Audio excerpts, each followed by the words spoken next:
ڕایان کاچی ئەستێرەی تەمەن 9 ساڵی ڕایان وۆرد لە کەناڵی یوتیوبی خۆیدا 29 ملیۆن بینەری هەیە و ئەمە ژوای کردووە کە خێزانەکەی ساڵانە ببن بە خاوەنی ملیۆنها دۆلار و بە وتەی گۆڤاری فۆربس لە ماوەی 3 ساڵی ڕابردوودا ئەو یەکەم کەس بووە کە زۆرترین داهاتی لە یوتیوبدا بەدەستهێنابێ.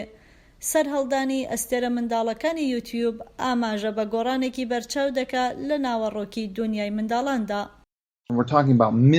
ئێمە باف لە ملیۆنان و ملیۆنان بینین دەکەین. منداڵان یاری بە یاریەکان دەکەن، لە کەناڵەکان پێداچوونەوە بە یاریەکان دەکەن. خێزارەکان لە ڕێگەی کەناڵی تایبەتی یوتیوبی خۆیانەوە لەگەڵ یاری و مارکە بازرگانیەکاندا پەیوەندی دروست دەکەن. یوتیوب لە سەرەتای دامەزراندنیەوە لە ساڵی 2005 خەونێکی لە ئاستی جیهاندا بڵاو کردەوە و ئەویش ئەوەیە کە لە ڕێگای کامێرایەکەوە دەتوانیت بگەیت بە بینەرانت. لە کاتێکدا خێزان و منداڵەکان لە هەموو لایەنەکانی ژیانیان ڤیدیۆیان دەگرت و بڵاویان دەکردەوە، کۆمپانیا و دوکانەکان تێگەیشتن کە دەتوانن ئەو دەرفەتە بەکاربێن و پارە بە خێزان و منداڵەکان بدەن بۆ ئەوەی لە ڕێگای ئەوانەوە ڕێکڵام بۆ یاریەکانیان بکەن.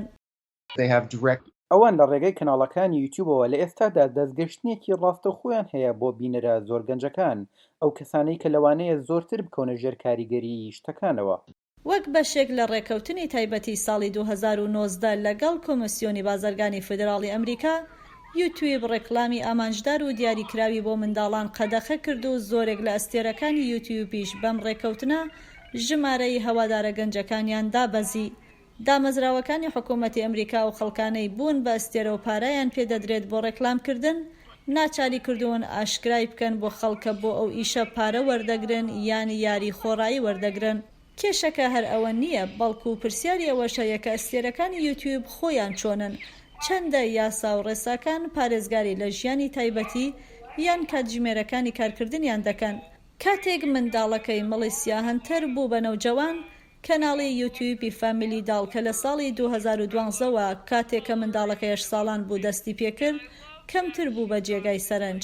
کەیدن کێشەی لەگەڵ شوناسی خۆیدا بوو وەک کوڕێک و ویستی بووی واز بێنێت. ئەو نیگەران بوو کە من تووڕە دەبم یا بێ هیوا دەبم. پێم وایە ئەوە ڕاستیە کە بۆ زۆرێک لە منداڵانی خوڵقێنەر کە واز دەهێنن لە کارەکە شتێک کە بڕیار بوو تەنها بۆ سەرگەرمی و خۆشی بێت، دواتر بوو بە بزنسێکی خێزانی. بۆ منداڵانی ئەستێرەی یوتیوب کە بە دوای گۆڕانکاریدان کێشێکی تر هەیە.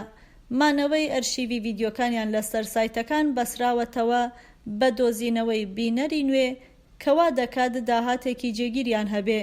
هەنتر لە کەناڵی یوتیوبی خۆی ڕێکخستنێکی تایبەتی خستە سەر هەموو ئەو ئەرشیڤانەی کە تایبەت بوون بە کەیدن. ئەوە داواکاری ئەو بوو بۆ 16هەمین ساڵ ڕۆژی لەدایک بوونی کە کاریگەری دارایی هەبوو. بەڵام ئەوە خەمی ژمارە یەکەمی من نەبوو، ئەوە مافی ئەو بوو بۆ پاراستنی ژیانی تایبەتی خۆی. خۆت پیشان بدە لە مێژە ئەمە دروشمی یوتیوبە و ملیۆنها خێزان ئەو کارەیان کردووە و هەندێکیان منداڵەکانیشیان بوون بە ئەستێرە. بەڵام ئایا ئەمە بۆ منداڵان لە هەردوو دیوی شاشەکانەوە باشەیانە؟ هێشتا وەک پرسیار ماوەتەوە.